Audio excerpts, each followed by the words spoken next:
पंजाब का जो सहराई इलाका है वहां से मैं गुजर रहा था तो मैंने झोंपड़ियां देखी।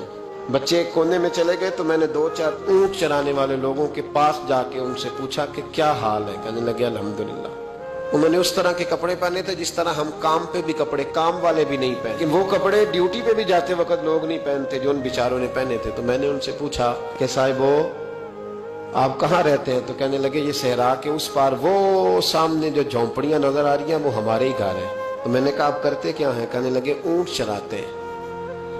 तो मैंने कहा किस तरह के हालात हैं? रेत से भरे हुए चेहरों के अंदर से आवाज आई अल्लाह का बड़ा शुक्र है।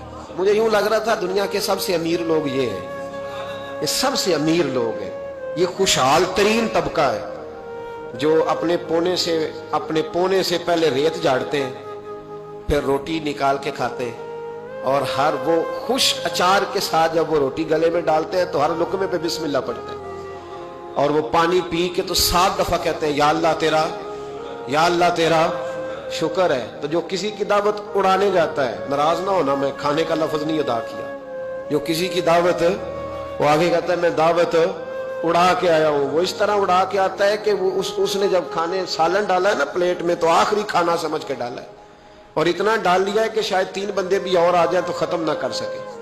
और उसने वो खाया है और खा करके उसने उसको खाया कम है और चूंकि उसने कहा था मैं उड़ा के आया हूं, उड़ाया ज्यादा है। अब वो जब बाहर निकला है तो कहता है हो मिसालें कोई गलत थे, अड़ गई सीने, उसको लफ्ज शुक्र अदा करने की तौफीक। तो फिर अमीर किसको कहते हो?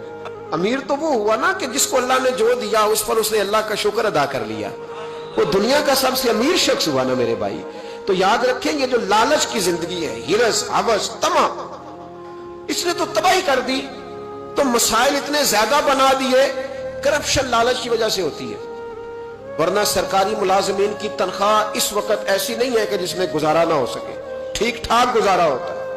असेंबली के मेंबरान के पास इतने अलाउंसेज है कि आप सोच नहीं सकते। आपके मुल्क का जो साबका वजीर आजम होता है उसके पास इतनी सहूलियात होती हैं कि शायद 50-30 लोगों की सरपरस्ती करके उनको पाल सकता है। इसके बावजूद करप्शन है। भूख की वजह से नहीं है, लालच की वजह से। सूद का बाजार क्यों गर्म है? भूख की वजह से, लालच की वजह से। वो जिस आदमी ने सूद पर पैसे दिए मालदार था ना, तभी सूद पर दिए। तो किस लिए दिए उसने? लालच है। इस मुल्क में माज अल्लाह ताला जो जिस्म फरोशी तक के धंधे हैं वो किस लिए हैं? लालच की वजह से। लालच गुनाह का दरवाजा खोलता है, लालच झूठ का दरवाजा खोलता है, करप्शन का दरवाजा खोलता है। लालच जो होता है वो हर गुनाह की जड़ बन जाता है। लालच नहीं करे जिंदगी में।